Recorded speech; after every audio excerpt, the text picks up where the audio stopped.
All right, everybody, review time. This is the Unit 1 review, okay? I'm going to start. I'm not going to cover every problem. I have circled the problems that I want to do, so as we go through, I will skip a few, and that's okay. The solutions are already online.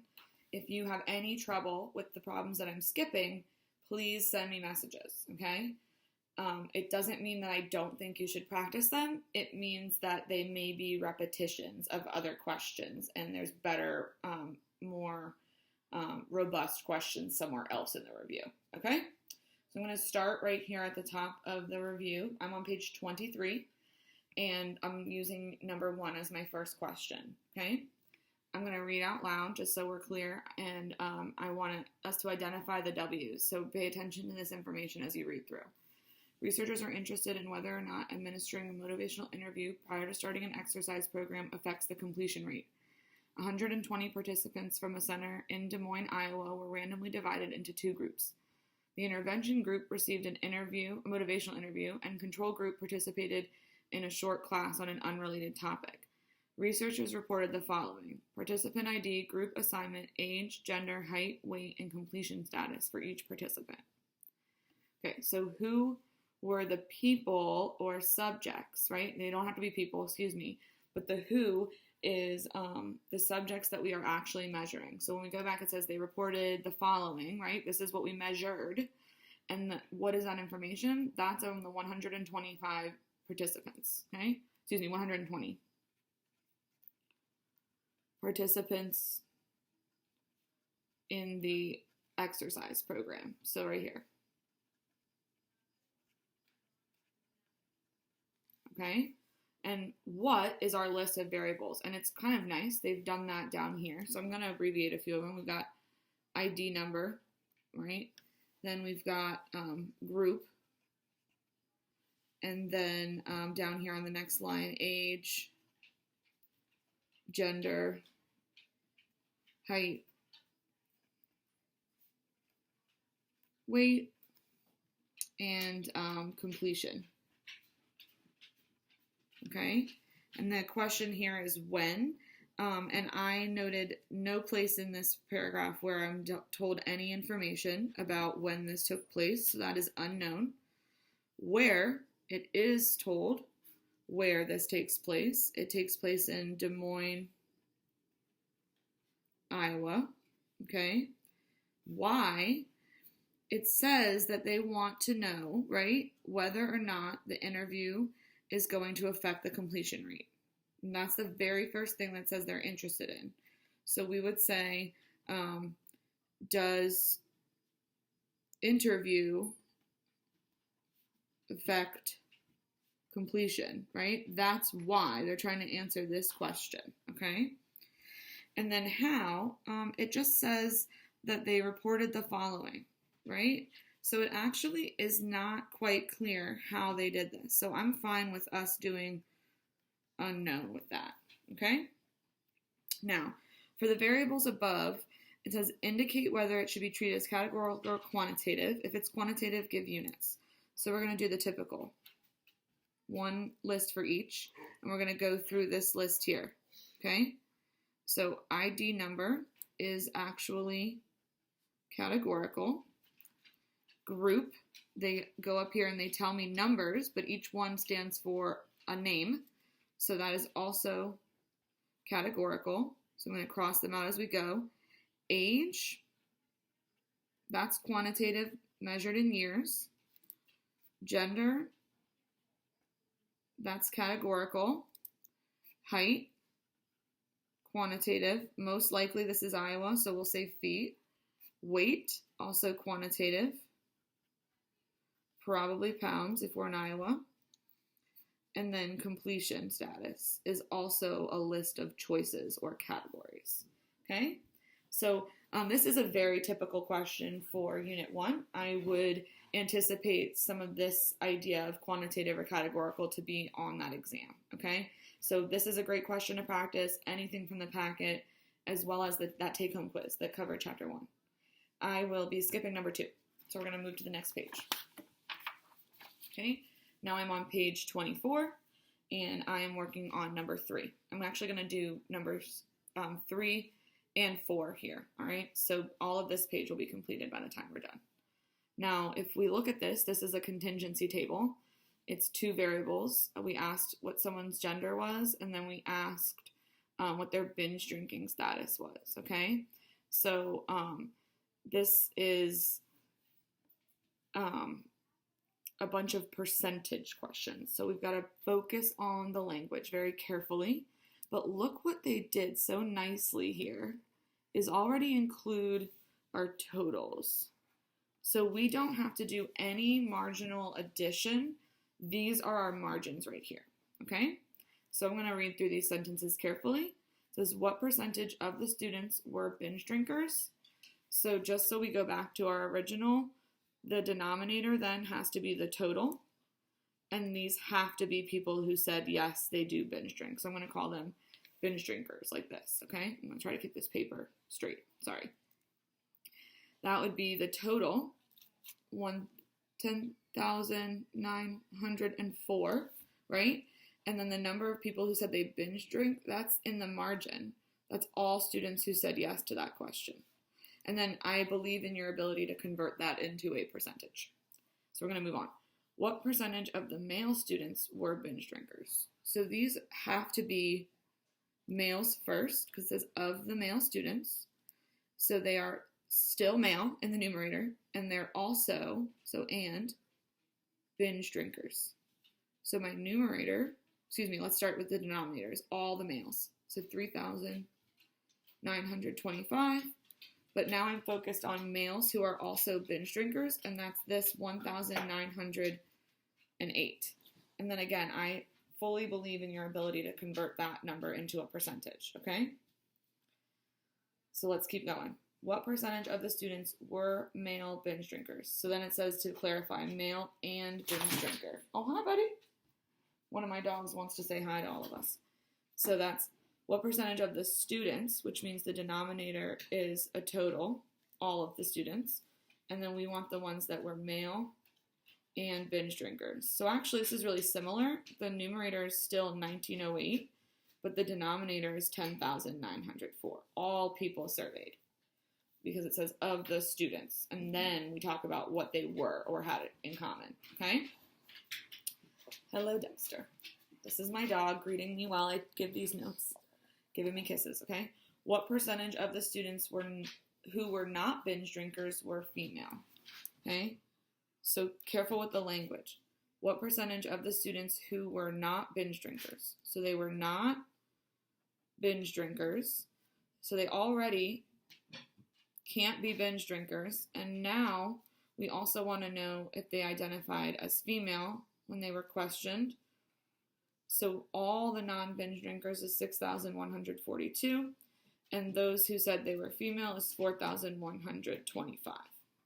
And then, of course, we can convert this into a percentage, okay? Now this says, first, the student surveyed was gender and binge drinking status independent. And we have to justify using conditional distributions. So this means we have to show 2 conditional distributions. So I'm going to find the conditional distribution. So we're going to do the conditional. I'm just picking one, right? So we can do the conditional distribution of, I don't know why this says class. This should be like sex or gender. So the conditional distribution of sex for binge drinkers, okay? So the conditional distribution of sex for binge drinkers. That's the first one, all right? Which means these people are my total, the binge drinkers. And these are my categories. So my 2 choices here were male, female, and then we had total. So if I'm going to find this distribution, I want to do the same one, so male and female, but for non-binge drinkers. So next to it, I'm going to prepare to find the conditional distribution of sex for non-binge drinkers. Okay, so this is going to be my total. Still talking about my 2 categories, male, female, and then we'll figure them out. Okay, so we're going to start here. Binge drinkers. Here's my total of binge drinkers, 4,762. So every denominator needs to be 4,762.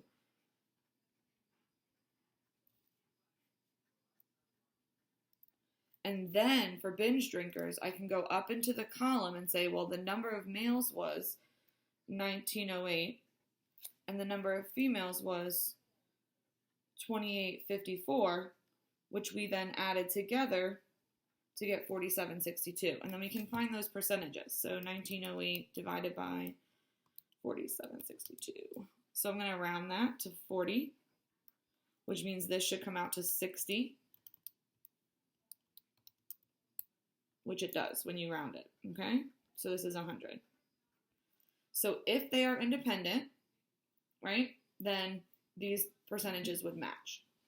And I write way too big, so obviously I need to leave more room in the packet in the future, but we can write a little sentence about it down here when we're done. I'm going to put it on the side because the 5-number summary doesn't take a lot of room.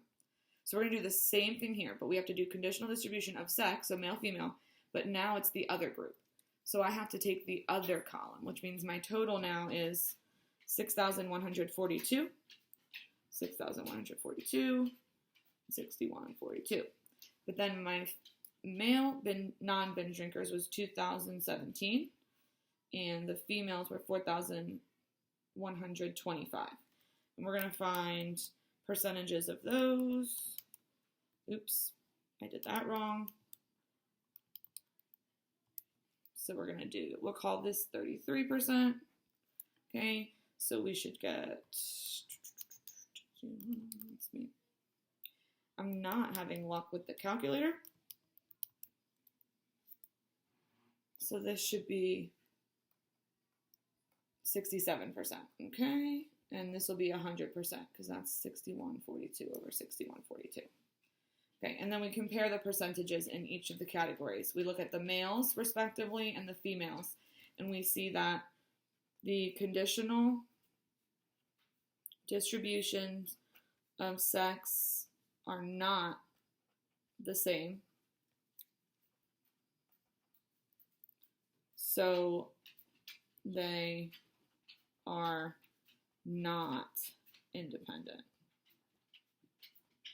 And I apologize for this being at the bottom of the page here, okay? But that is our answer because the male percentages do not match and the female percentages do not match, okay?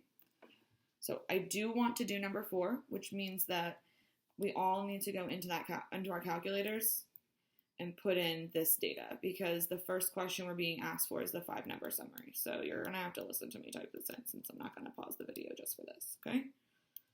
I can kind of see a clear outlier. I hope you can when you look at the majority of this data. This is test scores, okay, unit exam scores, and it is clear that a particular student did not show up since there's a 0 on the list. All right, almost done. Okay, so there are 20 students, so we should have 20 numbers total. We're going to find the 5-number summary. So a reminder of how to do that, okay? You're going to move my calculator so you can see what buttons I'm hitting. And down here for number 4, stat, arrow right to calculate, and we're going to select option number 1. And mine is somehow set to list 2. I need to change that. My data is now in list 1. So I want the 1 variable statistics for list 1. And the 5-number summary is all the way at the bottom. So the minimum is 0. Q1 is 74. The median is 84.5. Q3 is 90.5. And the max is 97. Okay? So these are our 5-number summary. Most likely we'll be asked on the next page to turn that into a box plot because that's typically the follow-up for the 5-number summary. So I'm going to flip this over. I'm going to page 25. Ooh, find the mean, standard deviation, range, and IQR. We can do that before we ever do the box plot because it says that we're going to need the fences for that. So first we'll do the mean, that's X bar. The standard deviation was SX. So I haven't left the list, so we're in a good spot here. It's still up there at the top. These are at the top of that same 1-bar stats. And then the range is max minus min, which we can find because we have our 5-number summary. And the IQR is Q3 minus Q1, which we can also find because we have the 5-number summary. So I'm going to start here because we have these 2 numbers already from the 5-number summary. The max was 97, the min was 0, which means our range is 97. The IQR starts at 90.5, and we subtract 74. So we're left with 16.5, okay? And here we've got 78.75 for our mean. I aired all the way back up to the top of the list, and we always record S, not sigma. So SX is 20 point, I'm going to do 2 decimal places, 74. Okay? So let's get out of here. I, for some reason, don't trust my own math over here, so I'm double checking it. Wonderful. Okay, let's find the upper and lower fences first, and then underneath here we'll draw our box plot. So the lower fence begins at Q1, and then we subtract 1.5 times the IQR. So our lower fence starts at 74, and we subtract 1.5 times 16.5. So 74 minus 1.5 times 16.5 is 49.25. So we do have an outlier, right? There is a value lower than 49.25. Go back to the list. 0 is an outlier, which means we're going to need to look for our new min. Can I do that now? I have to scan the list for the next highest value, which appears to be 65. So it looks like our outlier is 0, outlier, and our new min is 65 because it's our next highest value in the list. This is a reminder from what we did in class. So I'm flipping back to page 25. Now I will calculate the upper fence to see if we have any outliers on the top end. So that's Q3 plus 1.5 times the IQR. So our upper fence is 90.5 plus 1.5 times 16.5. And I can already tell this is going to be way too big for the scale, but why not figure out what it is since that's what's being asked of us. This is 115.25, but our scale only goes up to 100. So this is not a part of our scale. There are no outliers on the top end, okay? So we have an outlier at 0, a new min at 65. And then our 5-number summary is on page 24, so we can graph that. First, I'll make a scale. Okay? 0 is our lowest value. I'm going to count by tens. 10, 20, 30, 40, 50, 60, 70, 80, 90, 100. Perfect. Sometimes I shock myself when that happens.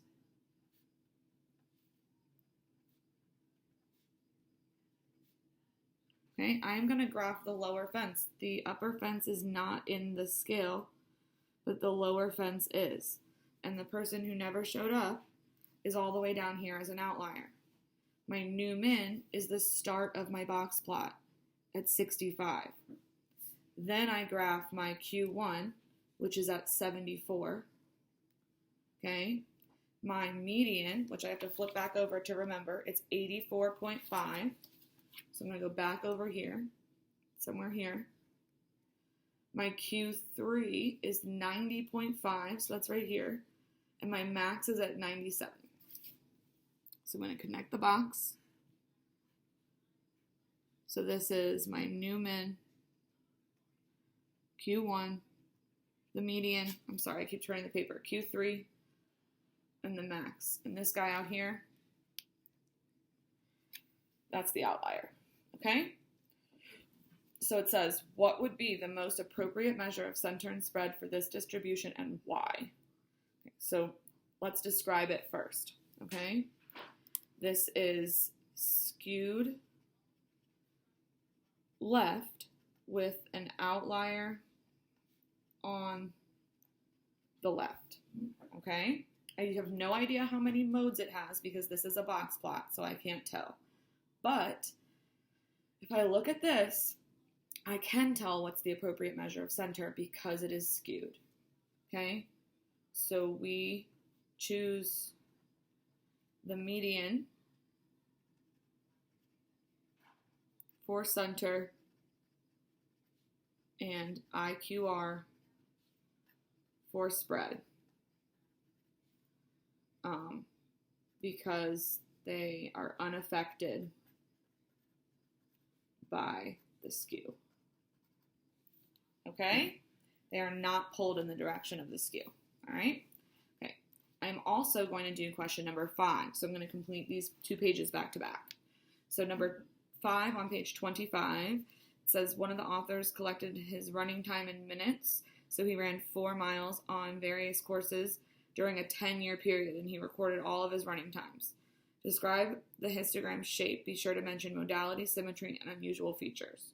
So remember, we imagine we like lay a blanket over this thing, right? And it is unimodal.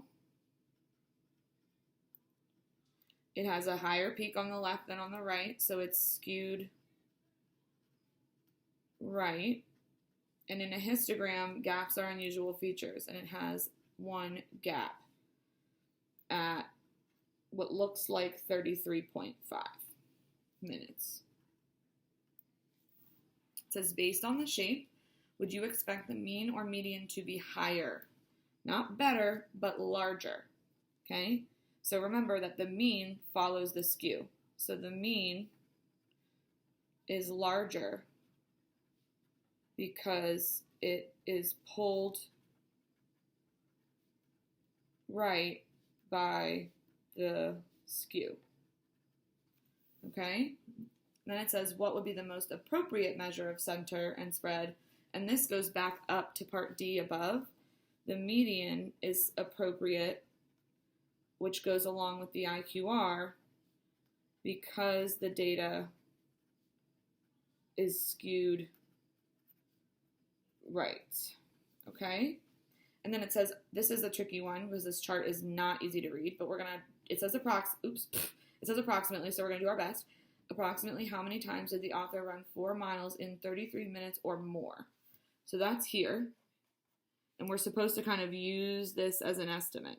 So I'm going to label them. I think this is 5, this is 4, and this is 1 and 1. And it says how many times. So we add them, the frequencies. 5 plus 4 plus 1 plus 1 is 11 times. And let's make sure that we are clear that we guessed it. Okay? And that's question 5. I'm going to move on to the next page. I don't know how to number things. This is something that we already know. So this should say number 6. It's second number 5, and we're going to do that one too. This says that Jennifer took the ACT and scored 29.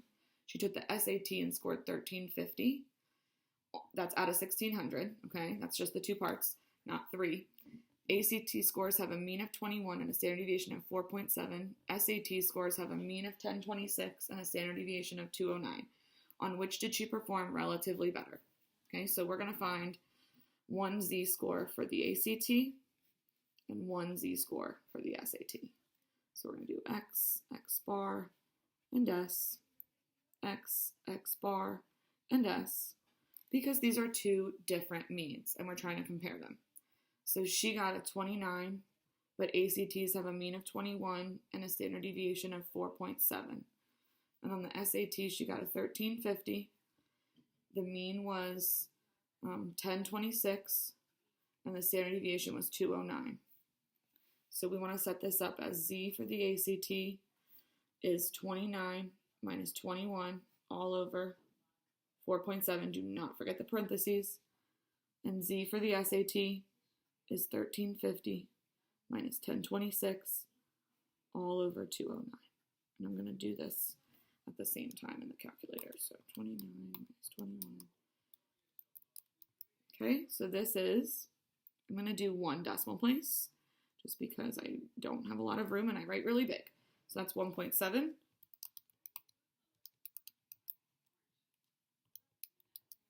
And this is 1.6. So she performed, relatively better on the, and then we pick the larger z-score, right? The one that's relatively better is further standard deviations above the mean. So she performed better on the ACT because it is more standard deviations above the mean. Okay? All right, that's our z-score question. Now I'm going to move on to question number 7, which is correctly labeled now. So here we have the costs for standard vet services at a local animal hospital follow a normal model. That's key. So they give me a mean of $90 and a standard deviation of $30. Guys, this means right away, you know me, I'm going to write this. It's a normal model where the mean is 90 and the standard deviation is 30. And then this says, what percentage? What percentage? Right? And so these are questions that are normal CDF if they say what percentage. And it says, what would the vet bill be? What is the range for the middle? Those are prices. That's inverse norm. So we're not going to do part E because this is actually just there for the online homework. So you can see the solutions for help with Pearson homework, right? Because that's really why I put this question here. But this part here is something that is pretty standard. So I'm going to draw, for part D, I'm going to use all this space down here. I'm going to skip E. So first let's start here. Greater than 175 means that they gave me my lower bound. So I'm going to go to normal CDF. Don't forget to show the work. That is my lower bound. I pick a large upper bound and I use my mean and standard deviation. Okay? I actually set all of these up and then I run them all at the same time because I'm lazy and you know that. Okay? So I'm going to set this up as well and we'll get all the answers at the same time. What percentage of vet bills will be between 80 and 150? So this is my lower bound and this is my upper bound. Normal CDF 80, 150, 90, and 30. And then I can plug that in just a moment in the calculator. What would be the vet bill amount that separates the cheapest 25%? That's the bottom 25%. So if you like my pictures, right, that's here. 25% is already on the left of my value. So when we go to the calculator, this will be inverse norm, 25%, the mean is 90, and the standard deviation is 30. So we'll find that value soon. One more, and I'm going to draw the picture down here so I have plenty of room. I'm doing the middle 70%. So down here, remember what the middle is, right? The middle is smack here. So I have 70% right in the middle of my picture. And then, if we think about the math involved there, that's 100 minus 70, which gives me 30% left over. And I have to split that 30% evenly, exactly in half, 15% on the right and 15% on the left. Hello, Jack Jack. Both of my dogs want my attention right now. Okay, so we have to find the lower bound and the upper bound of this region, okay? So we're going to need to do two inverse norms, and I'm going to set it up like I did in class, where like the first one I put the arrow here because it just has this 15% to the left. But then the upper bound has all of this area to the left. So I take that 70 plus 15, or I can think about it as 100 minus the top 15. Either way, 85% lies to the left of the upper bound. So I'm going to set up two inverse norms. My lower bound is inverse norm 0.15, 90, 30, and I'll put that right here. Whatever my lower bound is, I'll put it underneath. And my upper bound is my second value, inverse norm this is my top value, so it has 85% below it, okay? So we'll get the upper bound in just a second here. So I'm going to go through and I'm going to fill in every answer on this page now, guys, okay? So second VARS, option 2 for normal CDF, 1E99 is 1, second comma 99, and then 90 and 30. So this is, let's do one decimal place for the final answer, which means that is approximately 0.2%, okay? So one more, normal CDF, option 2, this is between 80 and 150. And the percentage here, I got 0.6078, which is approximately 60.8%, okay? Now I'm on to inverse norm, which I now need to do 3 times. So second VARS, option 3, we're going to start with part C, 0.25, right? 90 is the mean, 30 is the standard deviation. Let your calculator do the work. Let's do another just easy 1 decimal place. I believe the exam has us doing 2 to 4, okay? But this is $69 and, oops, that's not fair. This is money, guys. That was silly. I'm so sorry. 77. Let's do money. That just makes total sense. So let's do 2 decimal places, of course, okay? My fault. Second VARS, option 3. I'm going to do this one first. So the area here is 15%, so 0.15. Same mean and standard deviation. So again, this is money. We'll do 58.91 is our lower bound. So it's between this and then some higher number. So let's find the second number. Inverse norm. I'm going to put in 0.85, 90 and 30. And the top value is $121.09. So it's between these two values, the middle 70% of the bills. Okay? All right, just a couple more. I know this is one long video. I'm hoping you're pausing it and getting some of your own questions answered, okay?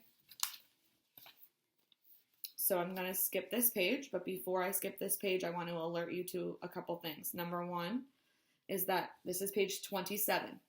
You still should look at the solutions. However, 8C is not a question that is typically a Unit 1 question. That's a little more complex. We're used to these types of questions, okay?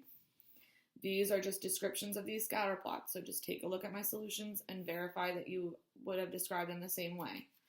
I'm going to move on to the last page, which is page 28. We have one more example.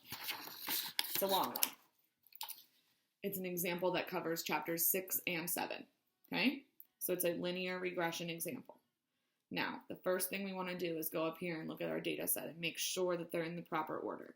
This is the average GPA of graduating seniors. And then it says what would be appropriate choices for explanatory and response. Okay, so think about it, years and GPA. The idea is that as the years go on, the GPA increases. It would not make sense if we use GPAs to predict years, okay?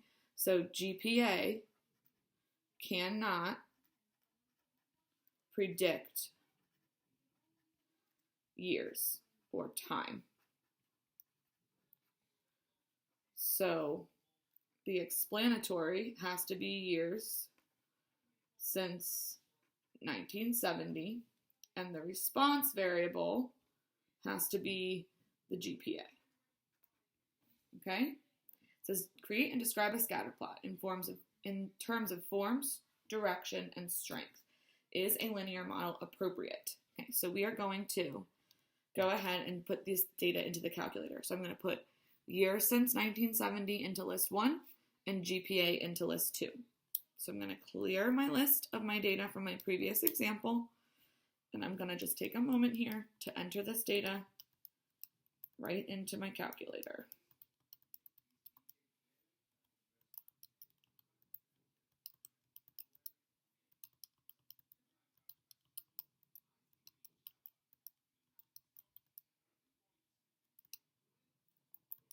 Oops, somebody almost had a 33% GPA. That's wrong. It's not percentage, but a 33 GPA. Okay, so my data is in list 1 and list 2. So I'm going to get out of there. And it says to create a scatter plot. Okay, guys, so we have to go second y equals. Turn plot 1 on. Make sure you've selected the first graph, right? So second y equals for your stat plot. And then you turn plot 1 on and hit zoom 9. My dog makes a lot of noises. Zoom 9. Okay. I can see, and hopefully, I don't know how to do this on this camera, but oh, you can see it from this view. Good. This is a nice, positive, strong, linear relationship. So let's go ahead and describe it that way. This would be positive, strong, and linear, right? A model is appropriate. It says compute the correlation coefficient. That's my R. In what ways is it consistent with my description for B? Okay, so guys, before we even do that, we should know that R will be positive and it should be pretty close to 1. That's what we're hoping for to confirm this description. So let's go ahead and calculate it. Remember the steps. Hit stat, arrow right to calc, select option number 4. Make sure that we're using lists 1 and 2. The last example I did in my calculator, I used 1 and 3, so I just had to change it. Okay, so be careful. Now it says find R. So let's write R equals 0. I got 9,883. This is positive and close to 1. So it's consistent. Okay, and now it says I need 5 decimal places for my model for part D. So I'm going to write it all out. And that, you know why I asked for 5? Because these numbers are really, really small. So I know it's a pain, but 1, 1, 1, that's 0.0111, and then 2. X plus 3.01371. Okay? So here's my equation of my line, and it says to interpret the slope and the y-intercept. But I'm not focused on the y-intercept, guys. I'm focused on the slope, which is what we should be focusing on for reviewing for the exam. So change in y over change in x. So I'm not doing the y-intercept, just the slope. I'm going to write the units out. X is years since. So this is years. And this is my GPA, my grade point average. So it's for each additional year after 1970, GPA, and this is positive, so it increases by 0.01112. I'm going to say points because I'm not really sure what units are on a GPA. Now it says use the linear model to predict the average GPA for the year 2015. So it's 45 years after 1970. And use the model to predict. So that means we're going to find y hat when x equals, and remember it's 45 years after 1970. So that's the number we have to plug in. Okay, so y hat equals 0.01112 times 45 plus 3.01371. Okay, so 0.1112 times 45 plus 3.013. Okay, I got I'm going to round it to 2 because that's what it says. So 3.51. Okay, now suppose the actual average GPA for seniors in 2015 is 3.48. Wow, guys, they just gave us X, Y. 2015 was 45 years after 1970, so X is 45, okay? And then they're telling me that the actual GPA in 2015 was 3.48. So we know that y hat in 2015 was 3.51. So we can go right into our residual, y minus y hat. So that's 3.48 minus 3.51, which is negative 0.0203. Let's do it. I don't trust myself right now. Yep, 0.03. Good. And then that's negative. So that's an overestimate. So you overestimated the GPA by 0.03. And that's the review.